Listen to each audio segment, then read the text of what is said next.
The hotel keeper did not lower his voice when he threw Hannah Doyle's bag into the mud. "There is no room here for women who lie about what they are." The bag struck beside the rail platform and split at one corner. A blue dress slipped halfway out. So did a pair of worn dancing shoes Hannah had not touched in nearly 3 years. Half the town was waiting for the afternoon train. Men turned their heads. Women stopped talking. Even the station boy stood still with a coal bucket in his hands. Hannah bent and pushed the shoes back into the bag. Mr. Pritchard held out a notice he had found under her mattress. It came from a dance hall in Abilene. Her name was printed across the top. "You told my wife you worked in a laundry," he said. "I did. And before that." Hannah closed the broken bag with both hands.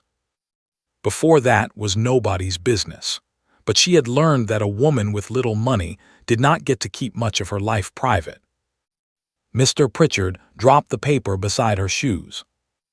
"You will leave before dark." The next train would not come for 2 days. Hannah looked toward the people on the platform. No one met her eyes. Then a tall man in a brown coat stepped away from the hitching rail.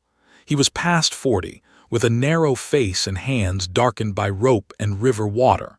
Hannah knew him only by sight. Silas Reed kept the ferry crossing south of town. He picked up her bag. Mr. Pritchard gave a hard laugh.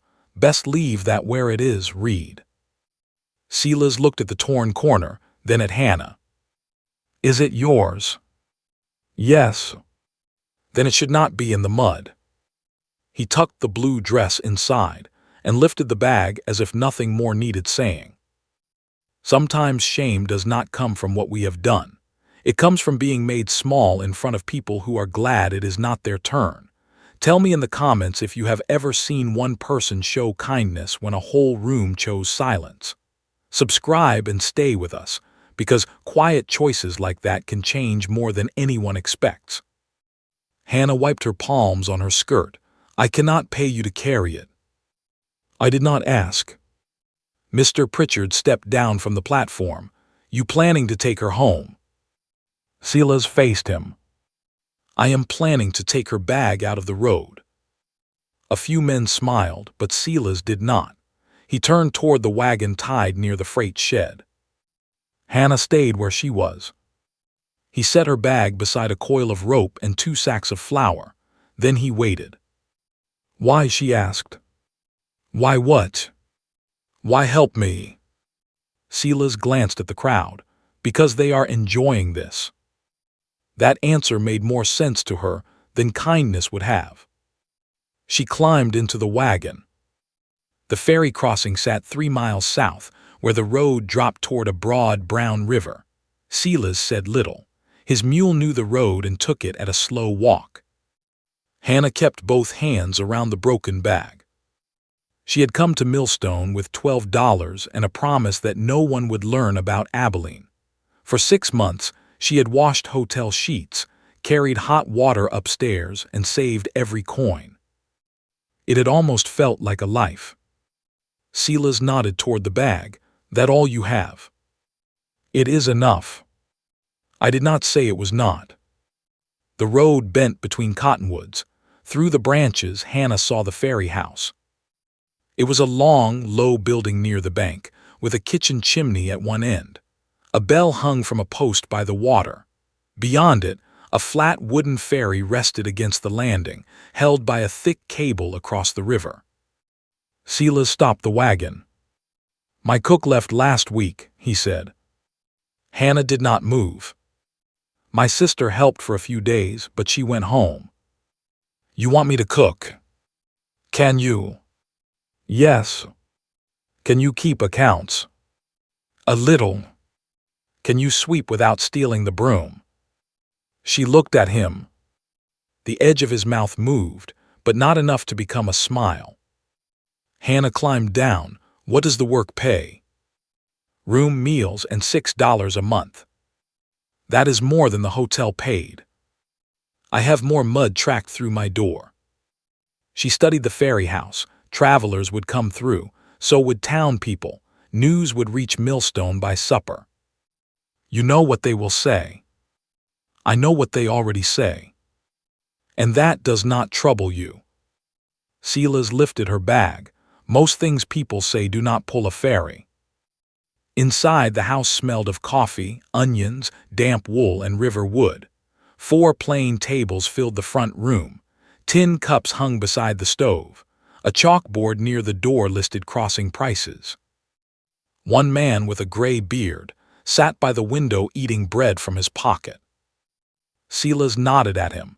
Mr. Boone, this is Hannah Doyle. She will be working here. Mr. Boone chewed and looked at Hannah's face. Coffee strong? He asked. I can make it strong. Then I have no objection. Silas carried her bag through the kitchen and up a short stair. The room above was small but clean. It had a narrow bed, a washstand, a chair, and one window facing the river. Hannah stood in the doorway. Silas set the bag on the chair. From his coat pocket, he took a brass key. This opens the outside door in this room. She did not reach for it. You give every cook a key. No. Then why me? Because it is hard to sleep in a room you cannot lock. He placed the key on the washstand. Hannah looked at it.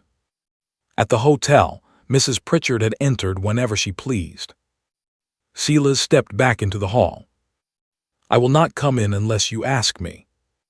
The plain way he said it made her throat tighten. She touched the key with one finger. What do you want from me, Mr. Reed? Breakfast by 6. That is all. For tomorrow. He went downstairs. Hannah shut the door, turned the key, and leaned against the wood. For the first time that day, no one could look at her. She did not cry. Crying had never repaired anything. She opened the bag and took out her clothes. The blue dress was stained with mud. She folded it with the stain hidden inside. Then she lifted the dancing shoes. The leather was soft from use. One ribbon had been cut short the night she left Abilene. She held them over the empty wash basin. For one hard breath, she thought of feeding them to the stove. Instead, she wrapped them in cloth and placed them at the bottom of the drawer. Then she washed her face and went down to work. By sunset, she had cleaned the stove, sliced potatoes, and found a jar of beans behind 3 empty tins. Silas came in carrying a wet rope over one shoulder. He stopped when he smelled the food. You found supper. It was hiding. Mr. Boone laughed into his cup. 2 freight drivers arrived before dark. Neither knew Hannah. They ate without asking questions. Silas served coffee while she filled bowls. They worked around each other in the narrow kitchen. Once, they both reached for the same spoon. Silas pulled his hand back at once. Go ahead, he said. It was a small thing. Hannah noticed it. After the drivers left, she counted the coins while Silas wiped the tables. He missed a patch of flour near the stove. She pointed at it.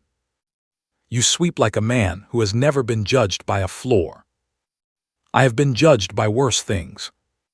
He took the broom again. She almost asked what he meant, but did not. Outside, the ferry bell rang once in the dark. Silas set down the broom and went to the landing. A wagon waited on the far bank under a lantern.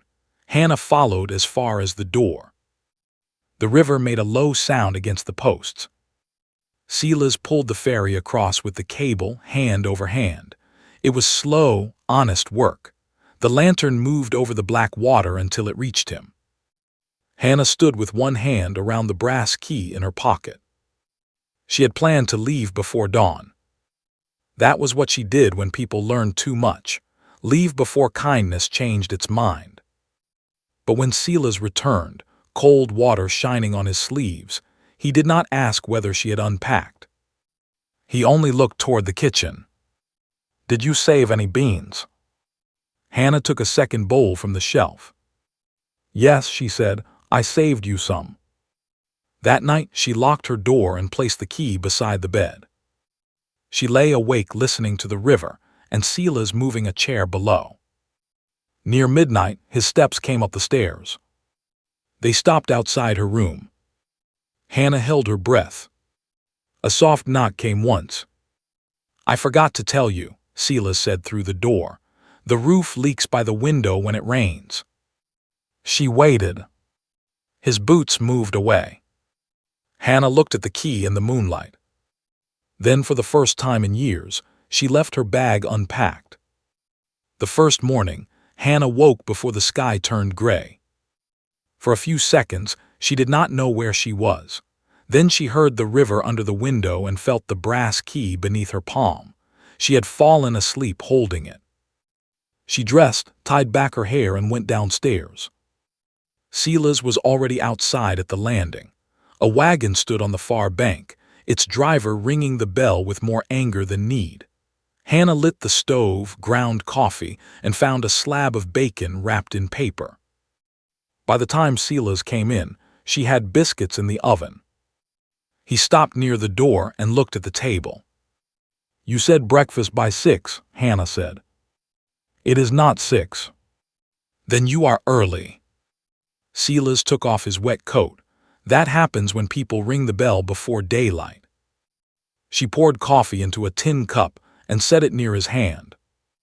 He tasted it. Mr. Boone came through the front door just then, sniffed once and smiled. "That is coffee," he said. "Yesterday was only a warning." Silas sat at the end of the table. "You are welcome to make it yourself." "I am too old to ruin my own morning." Hannah turned back to the stove so they would not see her smile. The ferry house found its rhythm quickly. Wagons came from both sides of the river. Farmers carried seed, flour, lamp oil, and wire. Families passed through with children asleep beneath quilts. Peddlers brought tin pans and bright cloth. Men complained about the crossing price, then paid it. Hannah served meals, swept mud, and kept the coins in a wooden box under the counter. Silas worked the ferry from dawn until dark. When the river ran high, he came in with his hands red from the cable. When the wind turned cold, Hannah left coffee near the door before he asked.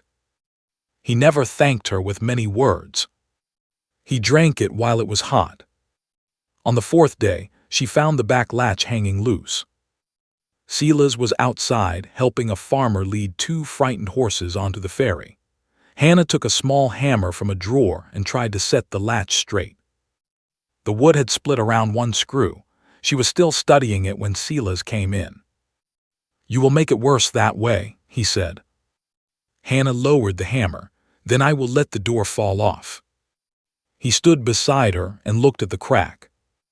"I did not say stop." Silas cut a thin piece of wood, fitted it into the split, and handed her the hammer again. "Short taps," he said. She set the screw while he held the latch. Their shoulders nearly touched, neither moved away. When the work was done, Hannah opened and closed the door twice. "It holds," she said. "For now." "That sounds like doubt." "That sounds like a latch." She glanced at him. "You make poor conversation, Mr. Reed." "I have been told." "By whom?" Silas took the hammer from her and placed it in the drawer. "My wife." The room went quiet. Hannah looked toward the stove. "I did not know you were married." "I am not now." She waited, but he did not add anything. A bell rang outside, and Silas went to the river. That afternoon, Hannah found a plate beneath a cloth near the stove. 2 biscuits, bacon, and half an apple sat on it. She carried it to the landing. "Did you leave this?" she asked. Silas kept one hand on the cable. Mr. Boone did not. "I was busy." "You skipped breakfast." "I ate while I cooked." "No, you tasted while you cooked." A wagon rolled onto the ferry behind him. Silas checked the wheels, then looked at the plate. "Eat before the next crossing." Hannah wanted to tell him she did not need watching. Instead, she sat on an empty crate and ate the apple. Silas did not look pleased with himself. He only returned to his work. That made the kindness harder to refuse. By the end of the week, people in Millstone knew where Hannah had gone. Some crossed the river only to see whether the talk was true. Mrs. Vale, who sold ribbons and sewing thread, came with an empty basket on her arm. She bought 1 cup of coffee and stayed for nearly an hour. Her eyes followed Hannah from stove to counter. "You worked for Mr. Pritchard," she said at last. "I did. He claims you deceived his family." Hannah wiped a cup with a clean cloth. "Mr. Pritchard says many things when he has an audience." Mrs. Vale's mouth tightened. Silas came in carrying a coil of rope. "Another cup?" Hannah asked her. "No." "Then the ferry leaves in 5 minutes." Mrs. Vale looked at Silas. "You trust her with your money." Silas set the rope beside the door. "Hannah counted yesterday's box better than I did." "That is not what I asked." "It is the answer you are getting." Mrs. Vale left without finishing her coffee. Hannah picked up the cup. "You may lose customers." "I lose them every time the river rises." "That is different." "Not to the money box." She set the cup down harder than she meant to. Silas watched her. "You do not have to answer for me," she said. "I was answering for myself." "And what happens when answering for yourself costs more than a cup of coffee?" He leaned one shoulder against the wall. "I will tell you when it happens." Hannah carried the cup into the kitchen. Her hands were steady, but she washed it twice. The next day, 3 freight drivers stopped for supper. The day after that, a mother crossed with 2 children and asked Hannah to wrap bread for the road. Not everyone stared. That surprised her. A little girl left a wool mitten beneath a chair. Hannah found it after the family had gone. She set it on the counter in case they returned. 2 days later, the mother came back across the ferry. "My Ruth cried half the night over that mitten," she said. Hannah handed it to the girl. Ruth hugged it to her chest. "Papa gave it to me." The mother paid for the crossing and added an extra coin. Hannah pushed the coin back. "The fare is already paid." "It is for finding the mitten." "It was under a chair." "You kept it." Hannah looked at the child, who had already pulled the mitten onto the wrong hand. "I knew someone might miss it." After they left, Silas came in from the landing. "You could have kept the coin," he said. "So could you." He nodded once, as if she had answered a question he had not asked. That evening they ate after Mr. Boone went home. Hannah had made stew from the last of the potatoes and a piece of beef too tough to fry. Silas sat across from her. "You need more flour," he said. "We need more flour." His spoon stopped. Hannah noticed what she had said. She reached for her cup. Silas went on eating. "We need sugar too," he said. She looked at him. "And lamp oil," he added. Hannah took a scrap of paper from the counter and began a list. The next Sunday, the ferry was quiet until noon. Hannah washed the windows. Silas repaired a bench outside. Neither spoke much. The silence no longer felt like punishment. Near midday, a fine black carriage came down the road. The driver wore a clean coat. The woman inside sat straight beneath a dark green hat. Hannah knew her before the carriage stopped. Ada Crowell led the church committee, the relief fund, and nearly every public meal in Millstone. At the hotel, even Mr. Pritchard had lowered his voice when she entered. Silas put down his tools. Ada stepped from the carriage and looked first at him, then at Hannah through the open window. "Mr. Reed," she said, "I hope the gossip was mistaken." Silas wiped his hands on a rag. "Which part?" "That you had taken and the woman Mr. Pritchard dismissed." "I hired a cook." Ada looked at the clean tables and the full coffee pot. So I see. Hannah came to the doorway. Would you like coffee? No, thank you. Ada opened her leather purse and removed a folded list.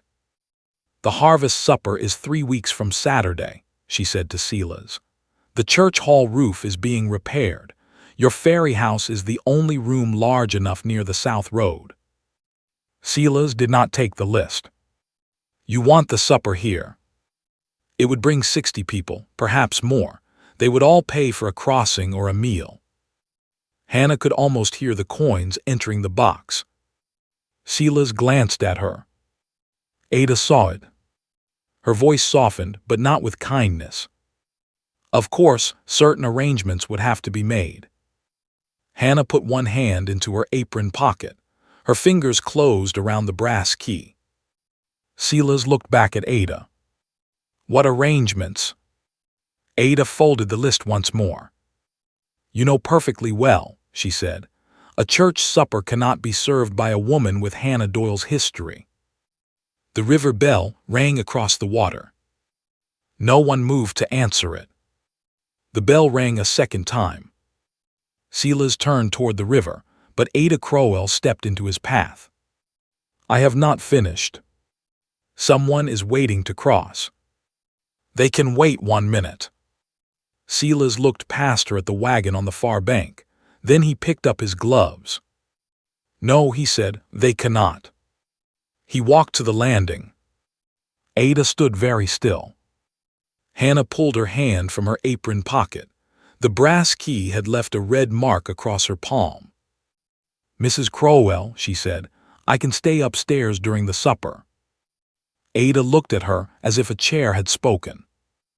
That would be wise. I did not say it was decided. Ada's eyes narrowed. Hannah had spent years learning how to soften her voice for people who believed softness meant surrender. She did not soften it now. You came to ask Mr. Reed for his room. You should wait for his answer. Silas brought the ferry across. The waiting wagon belonged to a young farmer and his pregnant wife.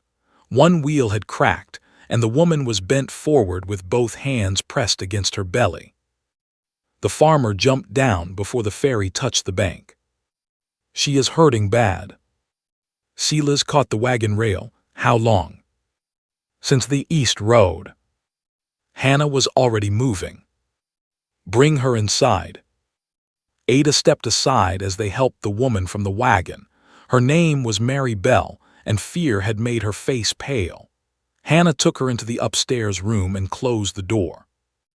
Silas sent the husband back across the river with Mr. Boone to fetch the midwife. Ada remained near the stove.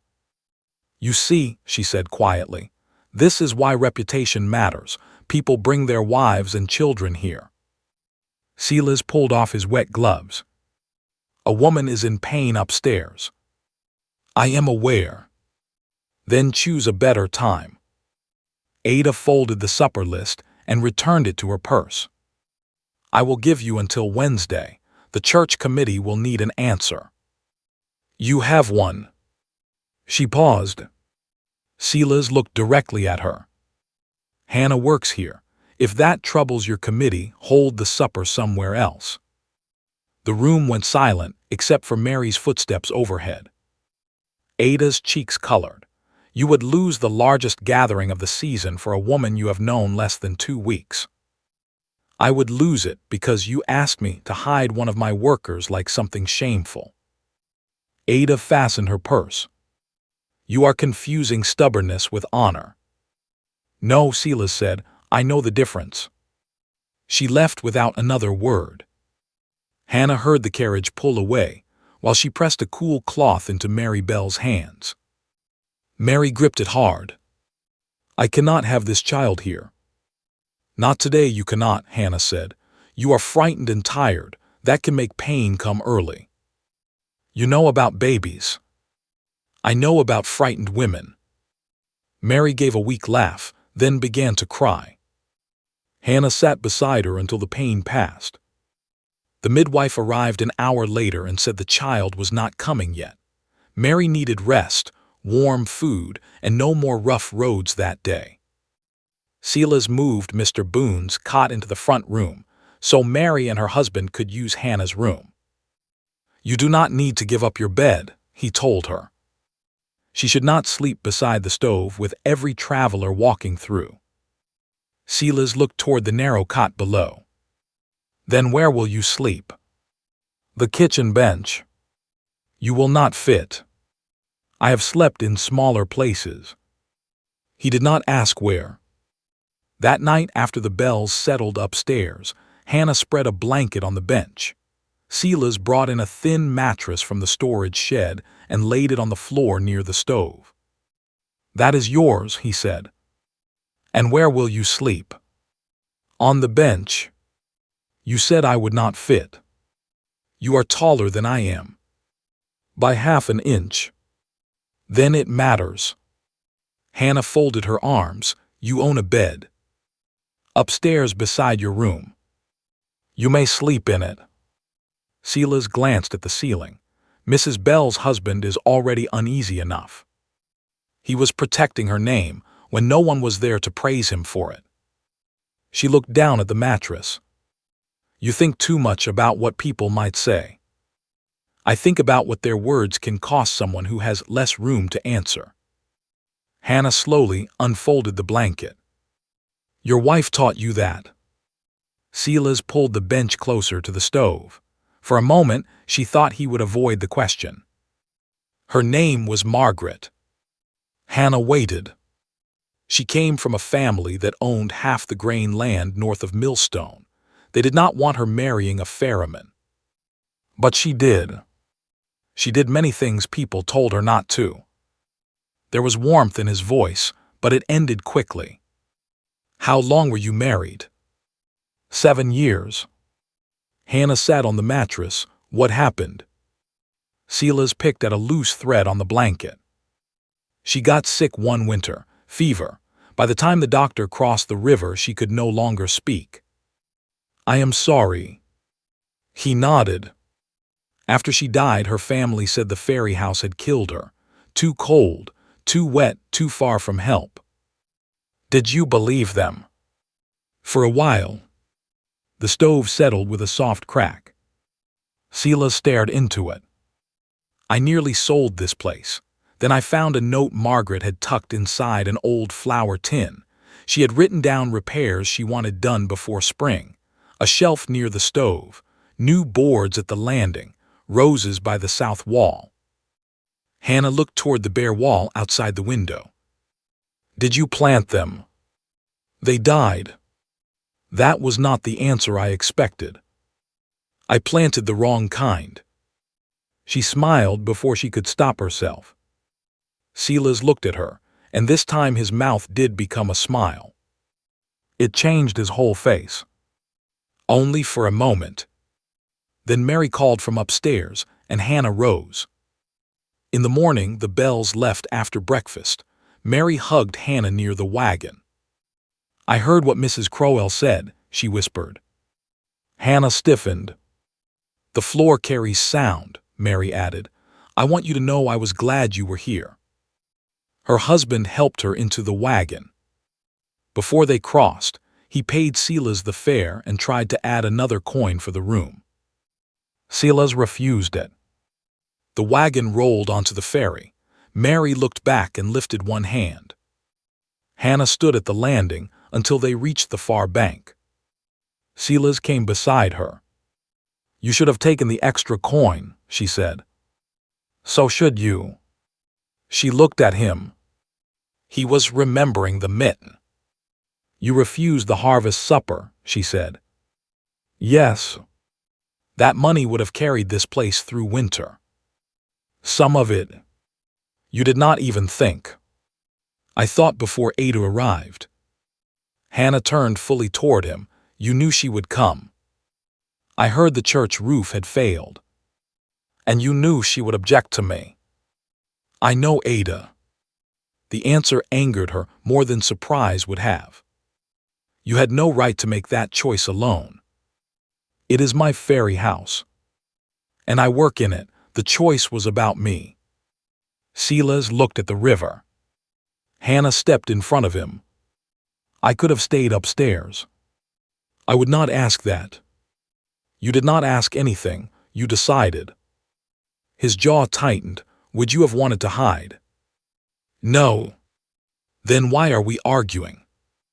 Because wanting dignity and being able to afford it are not the same thing. Silas looked at her then. Hannah's voice dropped. I have lived long enough without money to know its price. She walked back inside. For the rest of the morning, they spoke only about crossings and meals. At noon, Silas left a sandwich beside the money box. Hannah did not touch it. An hour later he came in, saw it still there, and carried it outside without comment. The quiet between them changed. It was no longer easy. It had corners. Near sunset, a boy rode down from town with a message. Mr. Pritchard wanted Silas to meet him at the hotel the next morning. A group of merchants planned to discuss moving their freight business to the northern bridge. The boy left. Hannah stood beside the stove. This is because of me. It may be because the bridge lowered its price. You do not believe that. Silas hung his coat by the door. No. If the merchants leave, what happens? The ferry carries fewer wagons. And then we manage. She heard the lie in the simple words. That night Hannah went upstairs early.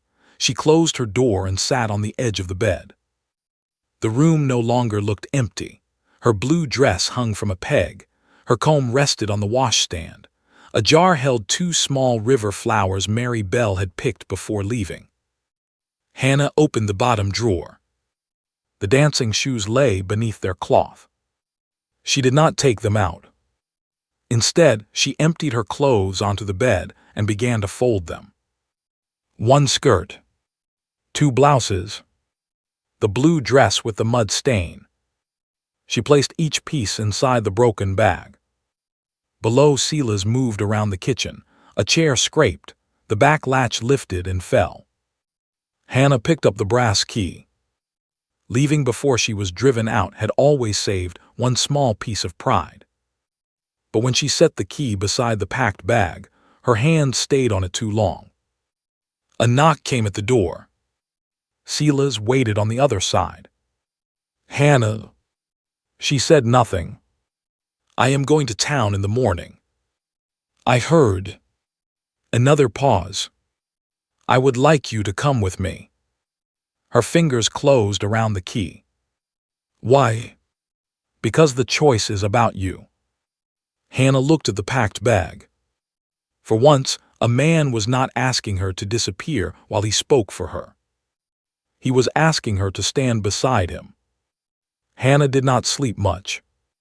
Before dawn, she unpacked the bag again. She hung the blue dress on its peg, placed her blouses back in the drawer, and left the dancing shoes wrapped at the bottom. The brass key went into her apron pocket. When she came downstairs, Silas was at the stove trying to turn bacon with a knife. You will burn it, she said. It is already burned. Then you have saved me the trouble. They ate in silence. At 7, Silas hitched the mule while Mr. Boone agreed to watch the landing. Hannah wore her plain brown dress. She had brushed the mud from her boots twice, though the road would cover them again. Silas held the wagon rail while she climbed in. You do not have to speak at the meeting, he said. I know. You do not have to explain your past. I know that too. He took his seat beside her. But if anyone asks whether I am leaving. Silas looked down the road. That answer belongs to you. Hannah touched the key through her apron. The hotel dining room was full when they arrived. 6 merchants sat around 2 tables. Mr. Pritchard stood near the stove. Ada Crowell sat beside the grocer and the owner of the feed store. Conversation stopped when Hannah entered. Silas brought a chair from the wall and placed it beside his. Mr. Pritchard gave a dry laugh. This is a business meeting. Hannah keeps the ferry accounts, Silas said. She has kept them for 10 days. Better than I did for 10 years. Hannah sat. Silas took the chair beside her. Mr. Baines, the grocer, cleared his throat. Let us keep this civil. Mr. Pritchard remained standing. The Northern Bridge has offered a lower freight charge, he said. Several of us are prepared to move our wagons there. The bridge adds 9 miles to the South Road, Silas said. That may be worth it. For what reason? Mr. Pritchard looked at Hannah. Hannah folded her hands on the table. The feed store owner shifted. Families use the crossing, Reed, farmers with daughters. So do thieves and men who water their whiskey, Silas said. I have never asked which kind you are before taking your fare. Mr. Baines coughed into his hand. Ada did not smile. A public house depends on trust, she said. Hannah looked at her. Has anyone accused me of stealing? No. Cheating the money box? No. Serving bad food? That is not the matter. Then say what the matter is. Silas turned toward Hannah but did not interrupt. Mr. Pritchard answered. You danced for drunk men. Yes. The word landed hard. Mr. Pritchard seemed disappointed that she had not denied it. You let them put their hands on you for money. Silas pushed back his chair. Hannah laid 2 fingers on his sleeve. He stopped. She kept her eyes on Mr. Pritchard. I danced for wages. Men tried many things. What I allowed and what they took are not the same. Mr. Pritchard's face changed. I left that place, she said. I worked in a laundry. Then I scrubbed your floors before sunrise and carried coal after dark. You praised my work until you found a paper with another name for me. It was your name.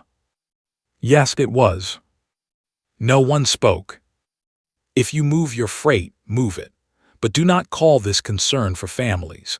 Your wives and daughters are not harmed because I pour their coffee. They are harmed when men decide a woman can never become more than the worst thing said about her. Ada lifted her chin. A careful woman avoids such places. A hungry woman takes work where she can find it. That does not make the choice proper. No, Hannah said, it makes the hunger real. Mr. Baines looked down. Silas sat still, letting her words remain hers. At last, the feed store owner said, My wagons will use the Northern Bridge for the rest of the month. Mr. Pritchard nodded, mine as well. 2 merchants agreed. Mr. Baines rubbed his jaw. 9 extra miles will cost more in feed than Reed charges. Ada looked at him. He shrugged. Numbers do not improve because the church dislikes them. The hardware owner leaned back. I will keep using the ferry. The room had split. Silas would lose nearly half his freight trade, but not all. Ada closed her notebook. The harvest supper will be held in the schoolyard, she said, even if we eat in coats. Silas stood. Then I hope the weather is kind. Hannah rose beside him. Outside, the morning was bright and cold. They walked to the wagon under the eyes of the hotel windows. Silas checked the mule strap twice. You should not have had to say any of that, he said. But I did. I nearly struck him. I know. You stopped me. I did not need him bleeding on my behalf. Silas looked at her. It would not have been only on your behalf. He tightened the strap, though it was already tight. Pritchard enjoys hurting people when he thinks the room will permit it. So you wanted to teach the room manners. I wanted to teach him. She looked away before he saw her smile. On the ride home, the wind cut across the road. Silas took off his coat and held it toward her. I am not cold. You are shaking. I am angry. You can be angry inside a coat. She took it. The lining smelled of wood smoke and river water. After a mile, Hannah spoke again. Did Margaret's family ever accept you? No. Why did you stay in Millstone? Leaving would have made their story true. What story? That I was ashamed of the life she chose. Hannah pulled the coat closer. She liked the river, he said. She said every crossing meant somebody still needed the way open. Do you still love her? Yes. The answer came without delay. Hannah's chest tightened, though she had no right to expect anything else. Does that trouble you? He asked. She watched the road. It would trouble me more if you did not. At the ferry house, 3 wagons waited. Mr. Boone stood at the cable, cursing the north wind. Silas took over. Hannah found travelers waiting for food, tied on her apron, and began cutting bread. Work gave her somewhere to put the morning. By late afternoon, the room had emptied. Silas came in with a torn glove and a scrape across one knuckle. Hannah set a basin on the table. It is nothing, he said. Sit. She washed the scrape and wrapped his hand. His fingers were rough and cold. You spoke well today, he said. I told strangers things I never meant to say aloud. They were not listening like strangers by the end. That does not make them friends. No. She tied the cloth. You were right yesterday, Silas said. I decided for you. Hannah released his hand. I was trying to protect you, but I did not ask what protection should look like. Most people think it means closing a door and telling a woman to stay behind it. I gave you a key. You did. I would rather not become the reason you need it. Hannah looked at the tired man with the torn glove, trying to correct one mistake. She straightened the bandage. You asked me to stand beside you today. Yes. That was better. The ferry bell rang. Silas rose, but Hannah caught his sleeve. He stopped. The words would not come in the right order. She let go and picked up his glove. I will mend this. All right. That evening, hard rain began. Water came through the roof beside Hannah's window. She placed a basin beneath it. A knock came at her door. Roof, Silas said from the hall. I found it. I have canvas. Hannah unlocked the door. It was the first time she had opened it to him after dark. Silas waited until she stepped aside. Together they covered the leak. He climbed onto the chair while Hannah held it steady. Rain tapped above them. When he finished, he looked down. Her hands were around the chair, one on either side of his boots. For a moment, neither moved. Then the ferry bell rang through the storm. Once, twice, Silas climbed down. Another ring came, wild and uneven. He crossed to the window. A lantern moved fast on the far bank. Then came a man's shout, broken by rain. The bridge is gone. Silas grabbed his coat. Hannah followed him into the hall. Below, the bell kept ringing. The river had risen over the lower landing. Rain struck the roof so hard that Hannah could barely hear Silas shouting to Mr. Boone. Lanterns moved on the far bank, 3 at first, then 5. The northern bridge had broken under a freight wagon. One end had dropped into the water. Everyone south of Millstone was cut off from town. Silas tied a rope around his waist.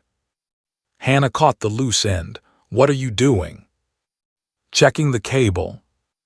In that water. If the cable holds, the ferry can run. And if it does not, then no one crosses tonight. A man shouted from the far bank. His wife was sick and her medicine was in town. More wagons crowded the road behind him. Silas pulled on his torn glove. Hannah stepped between him and the landing. Your hand is hurt. It still closes. That is not an answer. It is the one the river needs. He reached for the rope. Hannah did not release it. The next few minutes would decide whether frightened families stayed trapped in the storm or whether Silas risked being taken by the river. Stay with them now, because courage is not always loud, and it is not always safe. Sometimes it is one person tying a rope while another refuses to let go. Mr. Boone wrapped the rope around the bell post.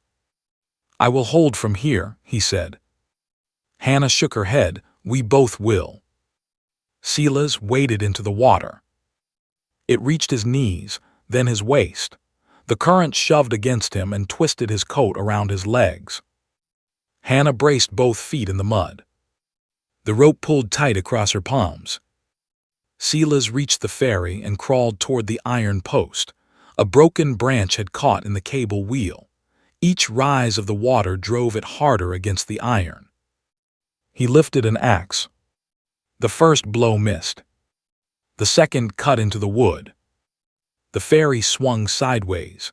Hannah stumbled and Mr. Boone caught the rope behind her. "Hold," Silas shouted. Hannah leaned back until her shoulders burned. He struck again. The branch split and vanished into the dark. The cable groaned, then straightened. The ferry settled against the current. Silas raised one hand. The people across the river cheered. Hannah kept her eyes on him until he came back through the water and caught the landing post. She grabbed his coat and pulled. He fell to one knee beside her. For one angry second, she wanted to strike him. Instead, she pressed both hands to his face. "You fool!" Rain ran from his hair over her fingers. "Yes," he said. There was no time to say more. The ferry house filled within the hour. Children slept on coats near the stove.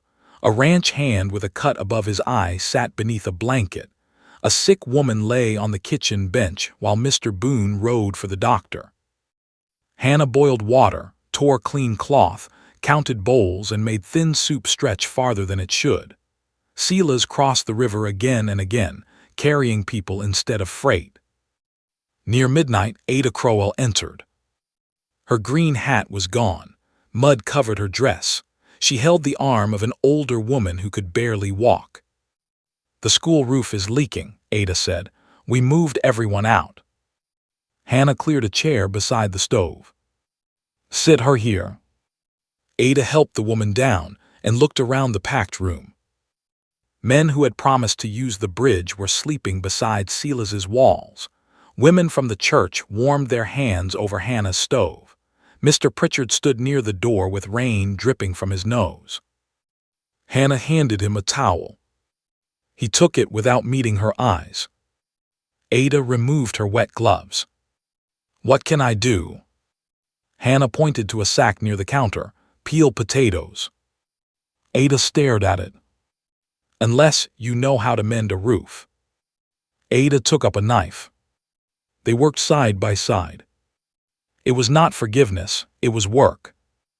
Just before dawn, Silas came in carrying a little boy whose boots had been lost in the mud. The child's father followed with a baby beneath his coat. Hannah wrapped the boy in a blanket and sat him near the stove. Silas leaned against the doorframe. His face had gone gray. "When did you eat?" Hannah asked. He did not answer. She filled a bowl with soup and put it in his hands. "Sit. There are 2 wagons waiting. Mr. Boone can take them. The current is stronger. Then you need food." Silas looked toward the landing. "You told me I could be angry inside a coat," Hannah said. "You can be useful from a chair for 5 minutes." The boy laughed. Silas sat, and Hannah stayed until he finished the bowl. By morning, the rain weakened. The river stopped rising. The doctor examined the sick woman. She would recover. The bridge driver had a broken arm, but he was alive. No one had been lost. Silas went outside with Mr. Boone to check the cable. Hannah cleaned the kitchen. Ada carried bowls to the wash basin. "You kept order last night," Ada said. "Someone had to. You helped people who spoke against you." Hannah scraped a pot.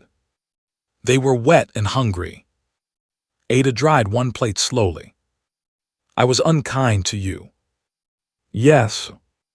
The plain answer made Ada pause. I believed I was protecting the town. From coffee. From accepting things too easily. Hannah set down the pot. You never asked what happened to me.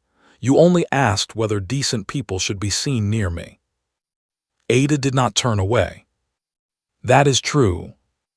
Mr. Pritchard approached the counter. Mud still marked his boots. My guests need breakfast, he said. Hannah waited.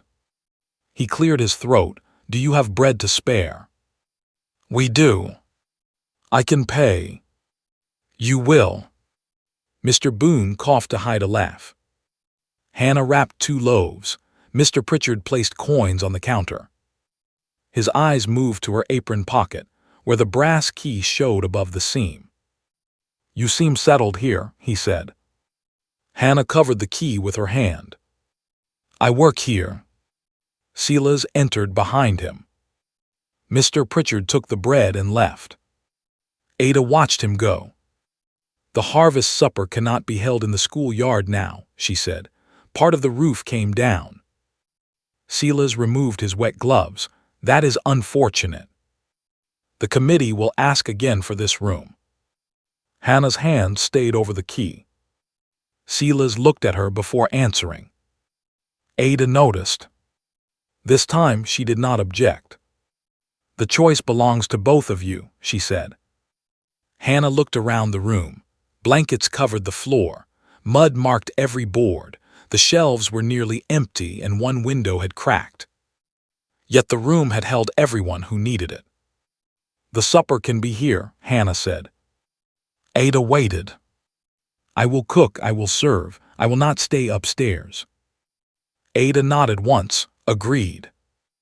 And no one will be turned away, because their coat is poor or their name has been talked about. Ada glanced around the room, where rich and poor had slept beneath the same roof. Agreed. After she left, Silas closed the door. You are certain? He asked. No. That is not the same as yes. It is the closest honest answer I have. Silas picked mud from his boot with a small stick. You could still leave before then. The old fear rose at once. Is that what you want? His head came up. No. The word filled the room more than a speech could have. Hannah touched the cracked counter. Then do not offer me the door every time staying becomes difficult. Silas set down the stick. I thought offering it meant you were free. It does. She took the brass key from her pocket and placed it between them. But freedom is not the same as being expected to go. Silas looked at the key. Hannah's voice shook. I have been temporary everywhere, every rented bed, every kitchen where I was useful until someone learned enough to be ashamed of me. I am not ashamed of you. Then tell me what I am here. Silas stepped closer. You are the reason people eat before they cross, he said. You are the reason the accounts make sense. You are the reason this room feels warm before the stove catches. Hannah looked down. Silas placed his hand beside the key, not over it. And when I nearly went into that river, yours was the face I looked for. Her breath stopped. He did not touch her. That made the space between them feel smaller. Hannah picked up the key. She could have put it in her pocket. Instead, she closed Silas's fingers around it. Keep it until the supper, she said. His face changed. Why? Because I need to know whether you will still hand it back when the whole town is watching. She went upstairs before he could answer. Below, the ferry bell rang once in the clearing rain. Silas did not answer it right away. The harvest supper came 5 days after the rain. By then, the river had fallen below the landing, but the northern bridge still hung broken over the water. Every wagon from the South Road had to use Silas's ferry. The house stayed busy from dawn until dark. Hannah baked bread, served stew, and washed cups after sunset. Silas worked the cable until his palms split beneath his gloves. They spoke about flour, fairs, and tables. They did not speak about the brass key. Silas kept it in his coat pocket. On the morning of the supper, Ada Crowell arrived with 6 church women and 3 baskets of food. She wore a plain brown bonnet and carried a sack of potatoes herself. "We need room for 80, she said. "We have chairs for 42, Hannah answered. "Then 40 will stand." Mrs. Vale came behind her with folded cloths. Mr. Baines brought 2 barrels and set boards across them for another table. Mary Bell arrived with her husband and baby. Mary held the child toward Hannah. "Her name is Ruth." Hannah looked at the small face. "After the Mitten girl." Mary smiled. "After my mother, but I like that you remembered." The room filled before sunset. Farmers came in clean shirts. Freight men stood near the wall. Children carried plates between chairs. Even the merchants who had moved their wagons to the bridge arrived by ferry because there was no other way across. Mr. Pritchard came alone. He paused when he saw Hannah behind the serving table. She wore the blue dress. The mud stain had faded, though it had not vanished. She had mended the torn hem and replaced one loose button. It was not a fine dress, but it was hers. Silas stood near the door collecting fares. His eyes found her across the room. He forgot to take Mr. Pritchard's coin until the man cleared his throat. Hannah looked down before anyone noticed. The meal began without trouble. Ada said grace. Hannah filled the first bowl. She served Ada, then Mary Bell, then Mr. Boone, who asked for more beans before he had tasted the first spoonful. For a while, the room felt ordinary. Then Mrs. Vale approached the serving table. She looked at Hannah's dress. "I heard that color was common in dance halls." The woman beside her lowered her plate. Hannah set down the ladle. "Yes," she said, "it was." Mrs. Vale seemed caught by the answer. "I only meant—" "I know what you meant." Silas started toward them. Hannah lifted one hand. He stopped. The room slowly quieted. Mrs. Vale drew herself up. People have a right to know what kind of woman serves their children. Hannah looked at the boys and girls eating along the back wall. "They know," she said. "Do they?" "I worked in a dance hall. I left it. I washed clothes. I scrubbed hotel floors. I cook here now." She wiped her hands on her apron. "That is what kind of woman I am." Mrs. Vale's cheeks turned red. "But a place like this must have standards." "It does," Silas said. He crossed the room. Hannah felt the old fear rise. She knew what usually came next. A quiet request, a closed door, a promise that leaving would be easier for everyone. Silas reached into his coat pocket. He placed the brass key on the serving table. Every eye followed it. Mrs. Vale looked from the key to Hannah. "What is that supposed to prove?" Silas looked only at Hannah. "When she came here, I gave her this because I wanted her to know she could lock her door."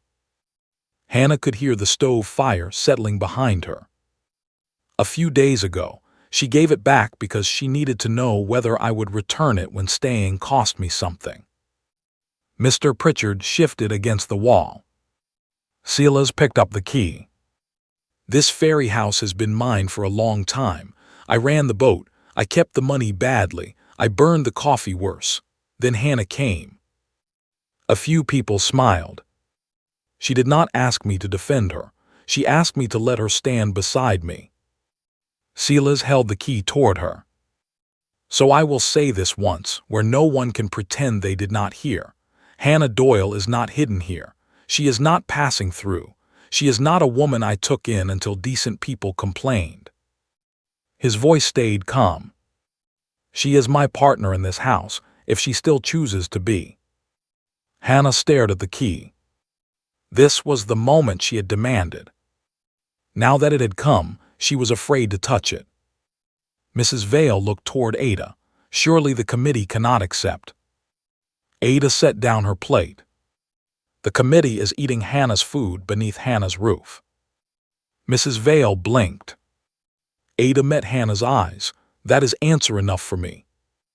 Mr. Baines lifted his cup. The coffee is answer enough for me.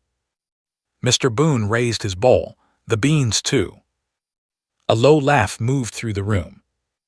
But Hannah did not laugh. Her hand shook as she reached for the key. Silas held it until her fingers closed around the brass. "You are certain?" she asked. "No," he said. The room went still again. "I am certain I want you here. I am not certain I deserve you to stay." Hannah looked down at their hands. "You asked what you were here," he said. "I gave you a poor answer." "It was not poor. It was incomplete." He swallowed once. "You are the person I listened for on the stairs. You are the cup I set out before I remember doing it. When the bell rings in bad weather, you are the reason I intend to come back." Hannah's eyes burned. "I loved Margaret. I still do. But loving what I lost is not the same as refusing what has been given to me now." Hannah could have explained all the places that had closed their doors. Instead, she put the key in her apron pocket. Then she touched Silas's sleeve. "I saved you a seat," she said. His breath left him in something close to a laugh. "That is a beginning. It is all you get while the beans are cooling."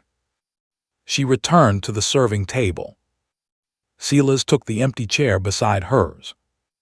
That was how the town saw them for the rest of the evening. Side by side. The real measure of belonging is not whether people let you enter when the room is empty. It is whether someone saves your place when the room is full. That quiet truth is why stories like this are told here. After supper, Ada helped fold the cloths. Mrs. Vale left without another insult. Mr. Pritchard stayed near the door until most people had gone. At last he approached Hannah. "You embarrassed me at the meeting," he said. "You embarrassed me at the station." He nodded. "I suppose I did." It was not a full apology. Hannah knew the difference. "You still owe me 2 days' wages," she said. Mr. Pritchard stared at her. Then Silas coughed into his hand. Mr. Pritchard took 2 coins from his pocket and laid them on the table. Hannah counted them. "Good night," she said. He left. When the last wagon crossed, the house was quiet again. Hannah wiped the counter. Silas moved chairs back into place. Near midnight, he found the blue dancing shoes beside the stove. Hannah had taken them from the drawer. "You are burning them?" he asked. "I thought I might." He waited. She lifted one shoe by its cut ribbon. "They carried me through a bad place," she said. "That does not make them wicked." "No. But I do not need to keep them hidden." She set them on a high shelf beside the flour tins. Silas looked at her. "Do you dance?" "Not for men who pay." "That was not my question." Hannah held out her hand. "You pull a ferry all day," she said. "Surely you can manage 3 steps." "I would not depend on it." He took her hand anyway. There was no music, only the river outside and the loose bell moving in the wind. Silas stepped on her shoe once. Hannah laughed. He tried again. This time, they made it halfway around the kitchen before bumping into a chair.